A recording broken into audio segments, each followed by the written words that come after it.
Good evening and welcome again to Crime Watch UK. Tonight we're hoping you can help police with 16 cases they're investigating across the country. As usual, the detectives behind us are manning the phones, waiting to take your call if you see anything you recognise in the next 45 minutes. The number, as usual, direct to the studio here, is 01 811 8055. This month's reconstructions, gunfire on a Manchester street as failed robbers take out their frustration, and a courageous motorist who set off in pursuit. The murder of a harmless tramp, how someone set on Michael Fahey in what seems to be an unprovoked and motiveless attack.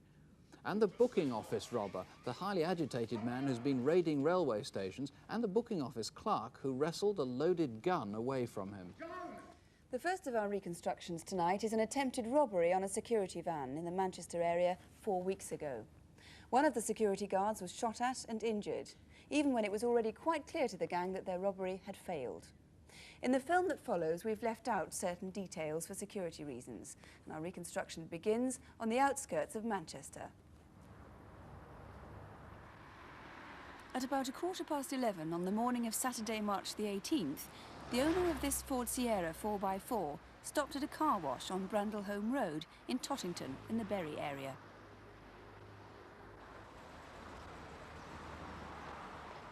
He left the keys in the ignition while he went to buy a token to put in the machine.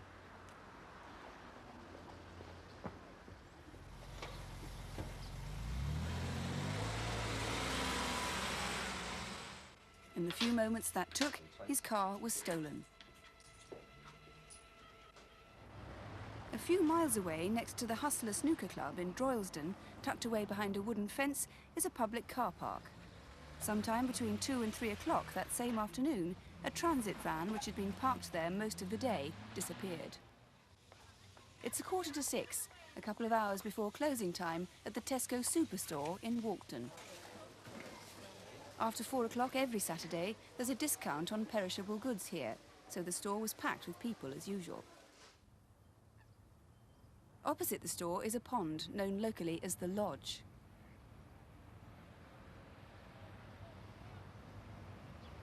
At 10 to 6, a Securicor van pulled up at a side entrance to collect the takings. One of the managers let the security guard in to begin his collection.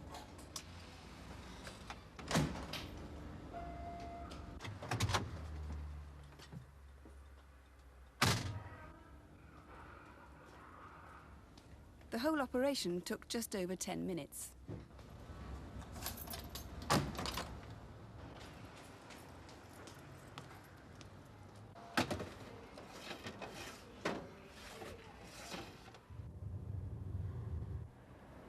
The Lodge pond is popular with anglers, so a passing police patrol weren't unduly concerned seeing a man in waterproof clothing standing on the other side of the road.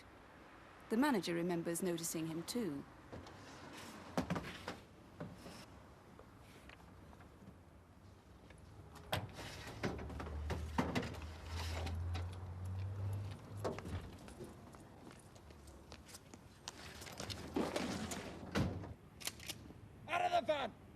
Out of the van now!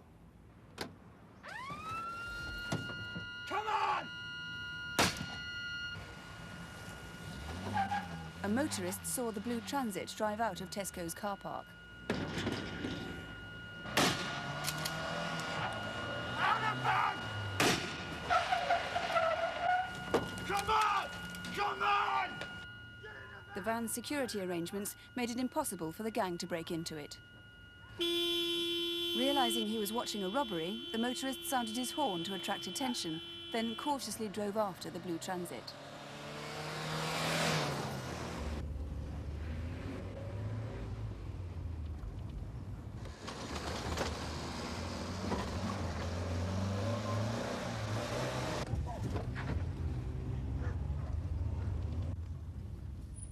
Quick, phone the police, tell them there's been a robbery at Tesco's.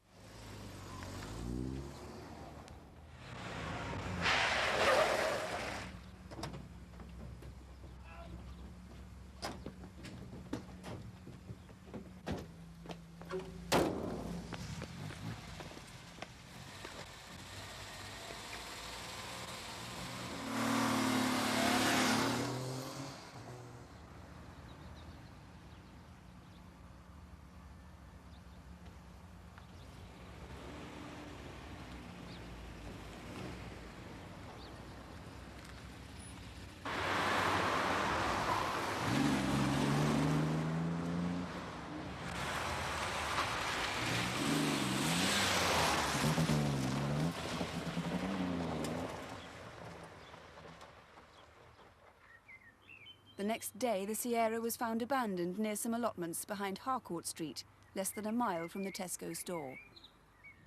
But Detective Chief Inspector Jeff Knupfer is leading the investigation. Now, one of those guards was actually injured. Is he getting better now? That's correct. He is recovering from his injuries, but Securicorps have offered a reward of £10,000 for information leading to the arrest and conviction of the offenders. Right. Apart from the Tesco's manager and the motorist who gave chase there, are there any other witnesses? Yes, indeed. There were a number of witnesses who saw the robbery take place, but we would like to hear from anyone else who either witnessed the actual robbery or saw the transit van parked in Tesco's car park immediately beforehand. What about the Sierra 4x4? Yes, both vehicles were stolen earlier the same day, and we would like to hear from anyone who actually witnessed the thefts of the vehicles or saw them in between the theft and the robbery taking place later that afternoon. So we're talking about sightings of the Ford Sierra and the transit van on Saturday the 18th of March, and that day only, because the cars are back with their rightful owners now. That's correct, yes. Right. Now, the robbers left behind various articles which could be important clues. Indeed, yes. In addition to this blank training hand grenade, they left a number of items of fishing tackle behind.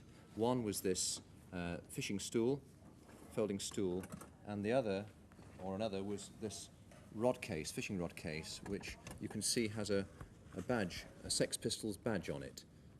We would be delighted to hear from anyone who knows the origin of this bag, or indeed can give us any information about it. The Sex Pistols badge there dates it a little. It must be a few years old by now. It's quite possible, but the bag looks as if it has had little use. Right, so somebody might recognise that as valuable lost stolen property. That's right. One more appeal to make you have on events leading up to the robbery, the attack.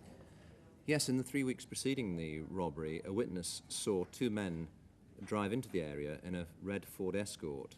The two men were again dressed as fishermen, and they were seen to observe the collection of cash by Securicorps, and as soon as the collection had been completed, they were seen to leave the area. And what do they look like? Yes, one is over 6 feet tall and has black or dark hair with a heavy moustache. The second one is 5 feet 10 tall. He's 25 to 30 years of age and has mousy hair with a thinner moustache.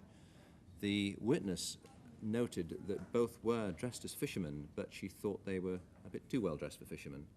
In other words, she didn't think they were genuine fishermen. Right, well, it sounds as though those could be the man who were planning to do the attack. It's quite possible, yes.